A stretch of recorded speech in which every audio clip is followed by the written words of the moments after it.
Welcome to Singapore, an island city-state located off of southern Malaysia, known for its ethnically diverse culture, impressive economic growth, and picturesque temples. The island of Singapore was known to the mariners at least by the 3rd century AD. By the 7th century, when many mariner city-states arose, Singapore was probably a trading post serving between the Malay archipelago. The origin of the name Singapore comes from a myth that in the 14th century, a Sumatran prince landed on the island after being at sea in a thunderstorm. Upon arriving, he spotted a lion or a great beast in the distance. Side note, however, studies verified that lions never lived in Singapore, and it is believed that he actually saw a Malaysian tiger. He called the island Singapura, Singa meaning lion, and Pura meaning city. Throughout the 13th and 14th century, the island saw various regional powers vying for control over it. As time progressed and power shifted, Singapore became a part of the Malacca Sultanate. Now, you're probably wondering when the Europeans come in colonizing and conquering everything, but surprisingly they actually didn't. Nope, just kidding. The Portuguese seized the island in 1511, and the island still remained under the Sultanate's control. The Portuguese later destroyed the Malay settlements in 1613, and the island fell into obscurity, remaining largely uninhabited. Now, again, you might be asking, is that it? There needs to be more to the story. And right you are again, my friend. Wow, you are on a roll. The British were extending their dominion into India and were also expanding trade with China. With this rapid growth happening, more ports were needed to refit, revitalize, and protect merchant fleets. Also, the British needed a bigger presence in the region to halt any advance of the Dutch in the East Indies. 3 islands were acquired for the purpose of being ports: Penang, Singapore, and Malacca, which was taken from the Dutch. In 1818, Lord Hastings, who was Governor-General of India, gave approval to Sir Stamford Raffles to establish a trading station on the southern tip of the Malay Peninsula. On January 29, 1819, Lord Hastings landed on Singapore after having surveyed other nearby islands. He made a treaty with Temenggong Abdur Rahman to set up a trading post there on the island. Singapore proved to be a prize settlement, and by 1820, the island was earning revenue, and 3 years later, its trade surpassed that of Penang. Singapore's status as a British settlement was made official with the creation of 2 new treaties. The first was a treaty that basically told the Dutch to fund a new island because they belonged to the British. The second one was with Sultan Hassan and Temenggong Abdur Rahman, and they ceded the island to the British for increased cash payments and pensions. The 3 islands became the Straits Settlements in 1826 under control of British India, even though they weren't in India. Later, their status was raised to a crown colony under the jurisdiction of the Colonial Office in London, even though they were not in London. Well, with the advent of the steamship in the mid-1800s, trade between Europe and Asia increased tremendously, leading more people to need a convenient port. Also, with the development of rubber planting in the region, Singapore became a major sorting and export center of rubber. Before the close of the 19th century, Singapore was seeing unprecedented prosperity, and trade had expanded 8-fold between 1873 and 1913. With the economic growth came an influx of immigrants from areas around the region, such as China, India, and more. The population of the island rose from around 10,000 to 100,000. Just like all good things in life, however, it had to come to an end. And when a Japanese aircraft bombed the sleeping city in the early hours of December 8, 1941, Singapore fell to Japan on February 15, 1942, and was renamed to Shonan, which means Light of the South. It remained under Japanese control for 3.5 years before Japan was forced to relinquish it. British forces returned in September of 1945, and Singapore came under British military administration. The Straits Settlements were dissolved on April 2, 1946, and Singapore was now bolstered up to the position of a crown colony. Penang and Malacca, however, became part of the Malayan Union in 1946, later the Federation of Malaya in 1948, because they weren't making money, so the British were like, here, take it, we don't want it anyways. But post-war Singapore faced staggering problems of high unemployment, slow economic growth, and inadequate housing, which sparked anti-colonial and nationalist sentiments. The people of Singapore were like, not having any say in our country kinda sucks, so they pushed for more representation. Constitutional powers were initially vested in the governor, who had an advisory council of officials and nominated non-officials. This later evolved into separate executive and legislative councils in July of 1947. The governor retained firm control, but there was an election of 6 members to the Legislative Council by popular vote, marking the Singaporeans' first election held. But again, nothing good can last, and the Communist Party of Malay tried to take over, causing a state of emergency to be declared in June of 1948. While this was going on in Singapore, constitutional talks were being held in London to decide what would happen with the city-state. After 12 years, the constitutional agreement was signed on May 28 of 1958, in London, giving Singapore self-government. In 1959, Singapore became a self-governing state within the British Empire. And in May that year, Singapore held their first general election and a new constitution was brought into force. Sir William Good became head of state, and the first prime minister was Lee Kuan Yew, who served until 1990. There is still a lot of tension between the communist groups and the elected PAP, People's Action Party, in 1961. Both groups decided to join the Federation of Malaya, unanimously declaring independence from Britain. Malaysia was formed in September of 1963 and consisted of the Federation of Malaya, Singapore, Sarawak, and North Borneo. This merger proved to be short-lived as different ideologies clashed and racial tensions sparked. Eventually, Singapore was separated from the rest of Malaysia on August of 1965, becoming a sovereign, democratic, and independent nation. They still hold diplomatic relations with Malaysia today, showing no signs of animosity towards each other. Singapore was admitted into the United Nations on September of 1965, with Yusof bin Ishak as the first president and Lee Kuan Yew as the prime minister. Now came the struggle for Singapore to survive and prosper on its own. They lacked a sense of national identity and a disparate population of immigrants.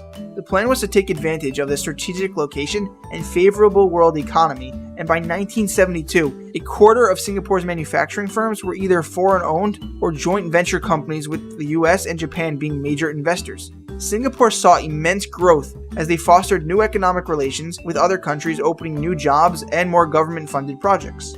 During the Cold War, Singapore remained neutral, instead deciding to focus efforts on uniting Southeast Asian countries under ASEAN. In 1990, Singapore, along with Hong Kong, was ranked as the two most important Asian financial centers just after Tokyo. Today, the tiny island country seeks diplomatic relations and is not afraid to speak out against more powerful nations, such as the US and China.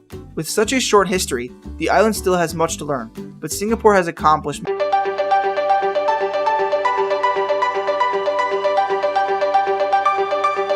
Saya Muhammad Rizal bin Muhammad Syed, bekerja di Singapura di company Delifrance PTE Singapore.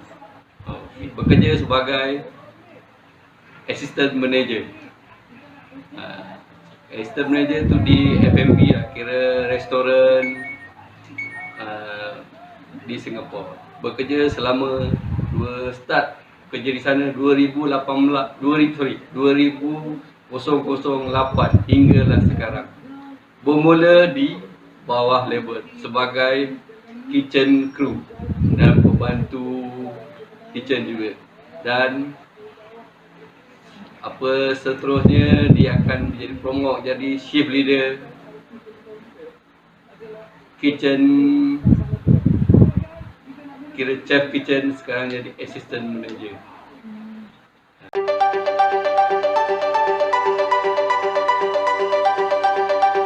Memang canggih, terbaik. Kalau sana dah keluar contohnya sistem macam contohnya iPhone lah. Sini iPhone belum keluar lagi, sana dah keluar. Contohnya Foodpanda, delivery kan? First kat Singapura lah Foodpanda, baru masuk ke Malaysia Foodpanda sekarang. Umur dah 3 tahun, 4 tahun Foodpanda. Kita punya company pun ada Foodpanda, pakai untuk delivery.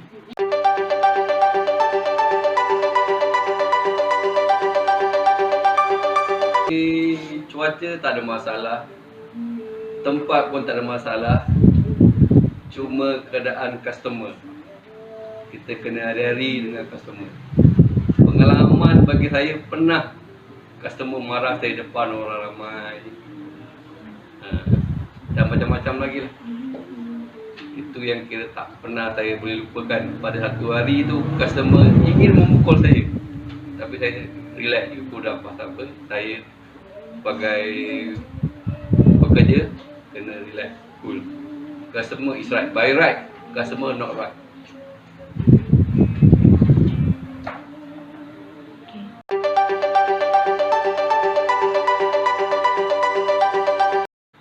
Cuti maksudnya bekerja. Satu minggu 6 hari bekerja, 1 hari off day. 1 hari kerja 8 jam.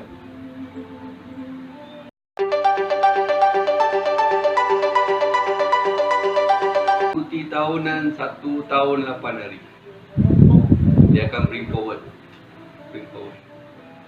Kajian saya dah 12 tahun, 23.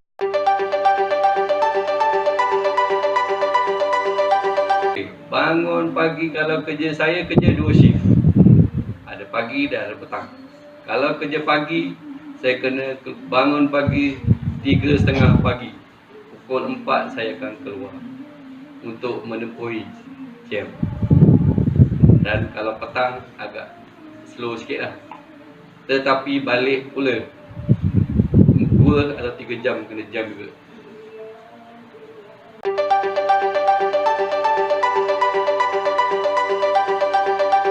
Perjalanan ke Singapura memang hari-hari jam.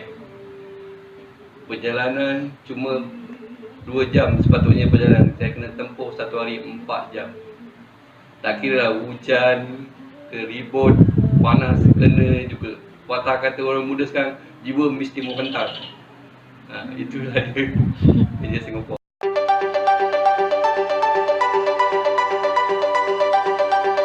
We are in a very unusual situation where there is a clear consensus for the ruling party, for the PAP. There is desire for alternative views, yes, but basically Singaporeans want the PAP to govern Singapore.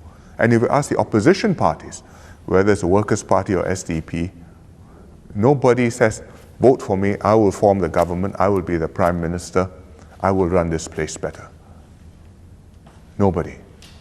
So in that situation, for the government to continue to maintain support and to be able to carry the consensus of the population over the long term, I think is very important. Will it remain the present situation exactly today? I don't think so. How will it change? I cannot say. It depends on voters. It depends on how the new MPs and ministers we bring in bond with the people.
Singapore is a very small tropical Southeast Asian country that lies just to the north of the equator at the tip of the Malay Peninsula.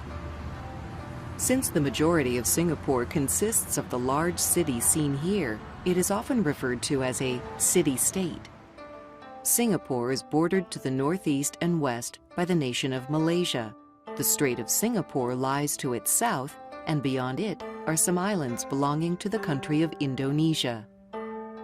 Singapore is home to about 5.5 million people, roughly 3/4 of whom are of Chinese ancestry. 13.5% are of Malay heritage, around 9% are Indian, and most of the rest have European backgrounds. All Singaporeans speak the common language of English, and they speak their ethnic tongues as well. Singapore's huge cultural and religious diversity is reflected in the major holidays and festivals that are celebrated here, such as Hindu Diwali, Christmas, Chinese Lunar New Year, and Muslim Eid al-Adha. Singapore is a unitary parliamentary republic, long dominated by a single party, that's admired for its religious toleration, strict laws, lack of political corruption, and practical, effective governmental policies. Although Singapore lacks natural resources and imports most of its food, it is, by just about every measure, one of the world's most prosperous and successful countries. Singapore is a global commercial and financial center, and its huge port is a major hub for the transshipment of international trade goods. It's a major oil refining center, too.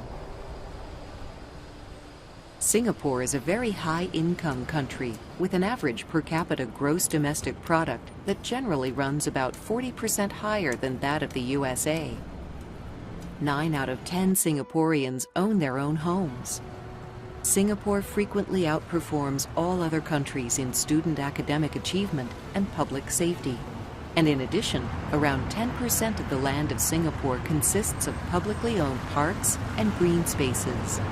Historically, Singapore started out as a small trading port back in the 11th century. Due to its strategic location on the Strait of Singapore, which links the South China Sea of the Pacific Ocean to the Strait of Malacca that flows into the Indian Ocean, it became a key trading outpost for the London-based British East India Company in the early 19th century. After that company collapsed, Singapore became part of Great Britain's Straits Settlements colonies. It gained independence from Britain in 1963 by uniting with other former British territories to form the new nation of Malaysia. Just 2 years later, Singapore was forced out of the Malaysian Confederation and became a separate country.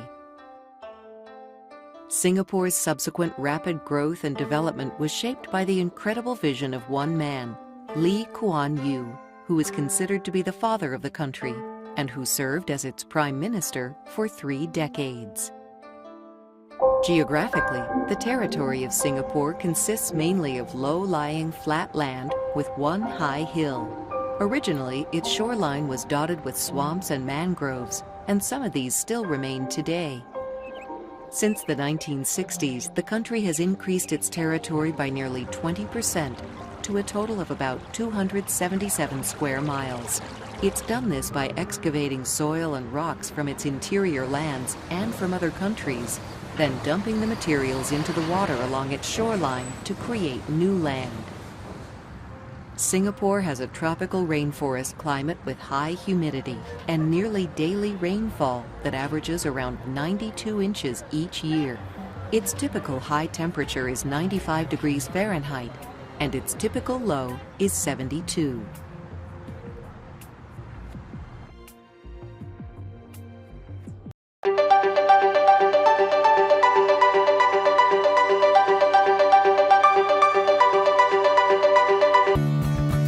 Singapore.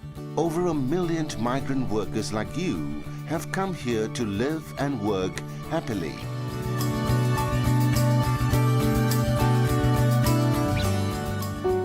But unfortunately for some, things can go wrong.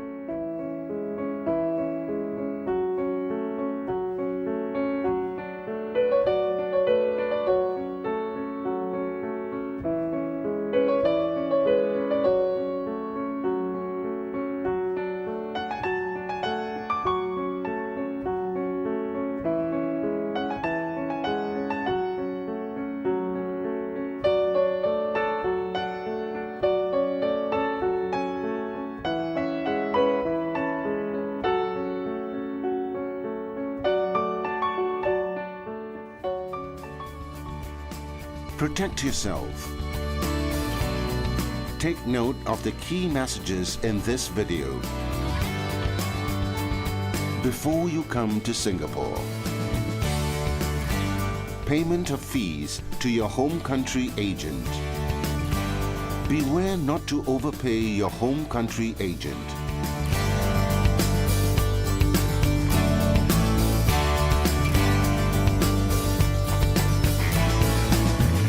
You must resolve any agency fee issues before you leave your country. Your in-principle approval letter, IPA letter. you must receive an IPA letter issued by the Ministry of Manpower, MOM, in your native language. Read the letter carefully for important information on your monthly salary, allowances and deductions for food and housing.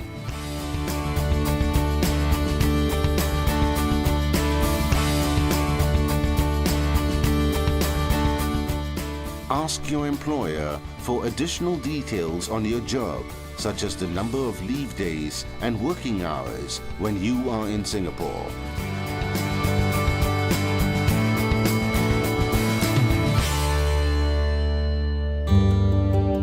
Beginning your employment in Singapore.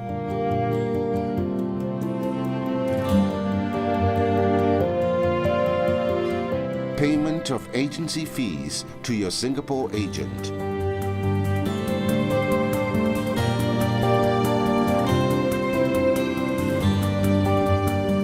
You should also check that the employment agency in Singapore does not charge you more than 1 month's salary for each year of work, up to a maximum of 2 months.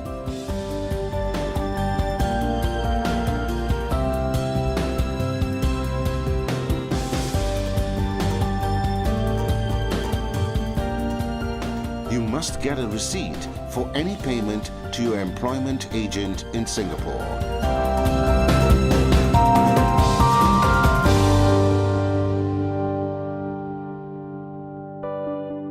Your employer's responsibilities. While you are in Singapore, your employer must ensure that you work and live in proper conditions.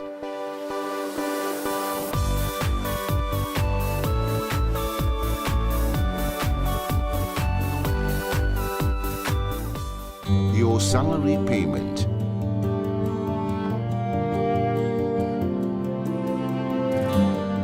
You must receive your salary at least once a month and no later than 7 days after the end of your salary period.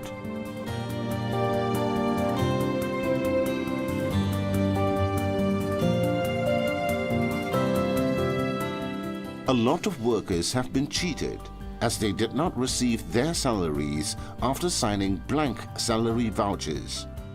You should never sign on blank salary vouchers or any other salary document unless you have received your salary.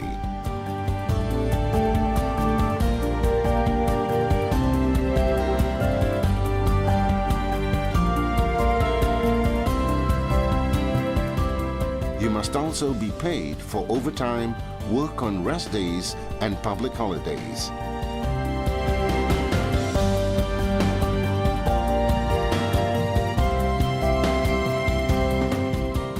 You can take sick leave and paid annual leave after having worked for at least 3 months with your employer.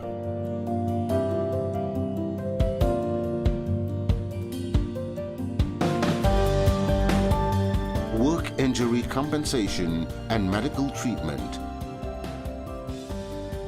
Your employer has to pay for your medical treatment as well as salary if you are on medical leave.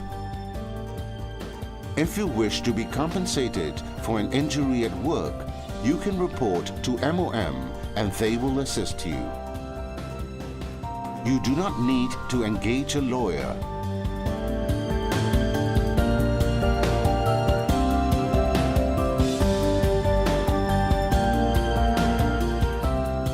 Understanding and obeying laws.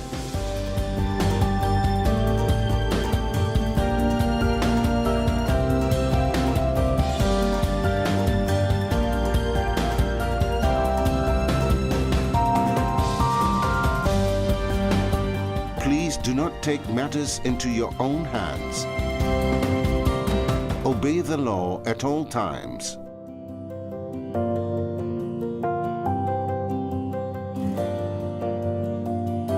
Do not litter.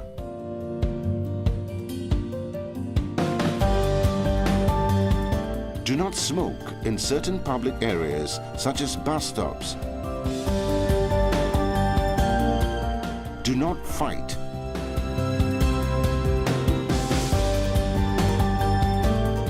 work and live harmoniously.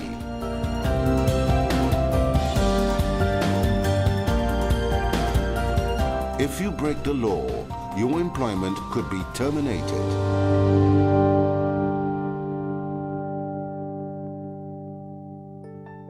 If you're forced to leave Singapore,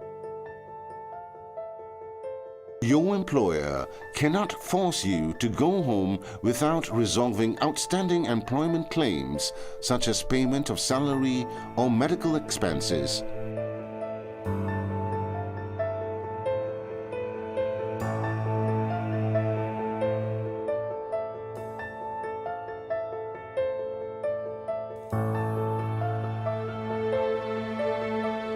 If your employer tries to forcefully send you back without resolving employment claims, seek help from the airport immigration officers.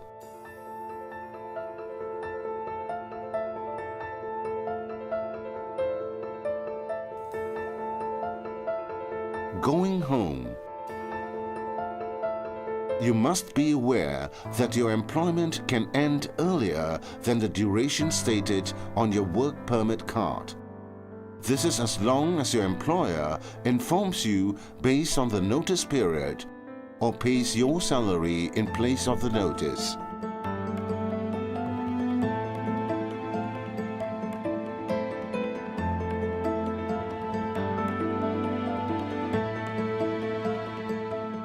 If you feel that the termination of your employment is unfair or experience employment problems such as not getting salary payment for 2 months, report to MOM immediately.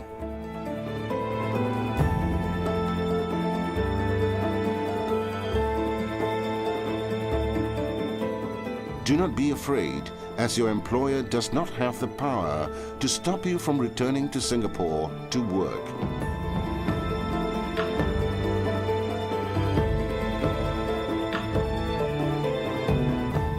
If you are unsure, you can approach the Migrant Workers Center, MWC. MWC is an independent organization that will assist you with issues relating to salary and contract, work injury compensation, housing and meals, general employment inquiries. MWC can also help you to appeal for a change of employer if you have a valid claim.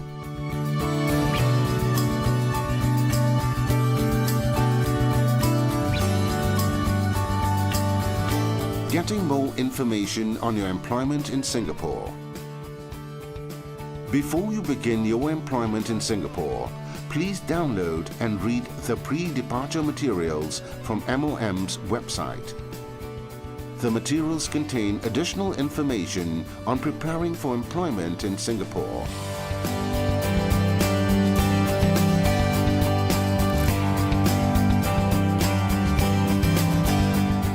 You should also visit MWC's website for information on the services we provide,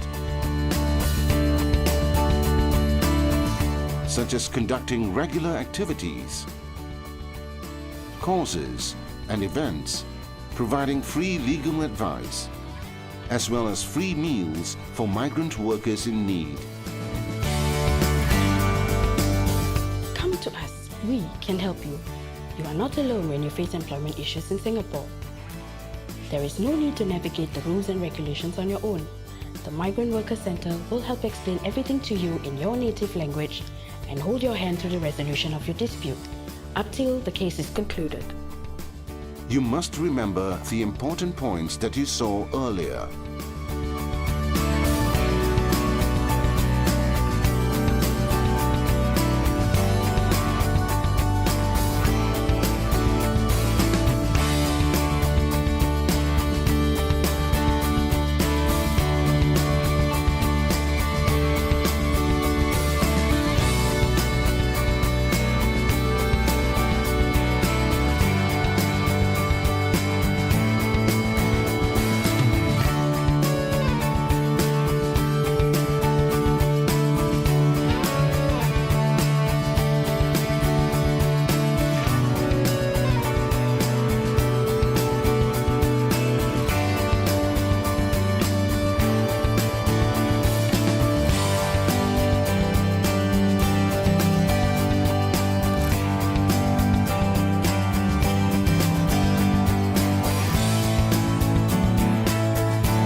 any point, if you have any issues, please contact MWC's 24-hour helpline.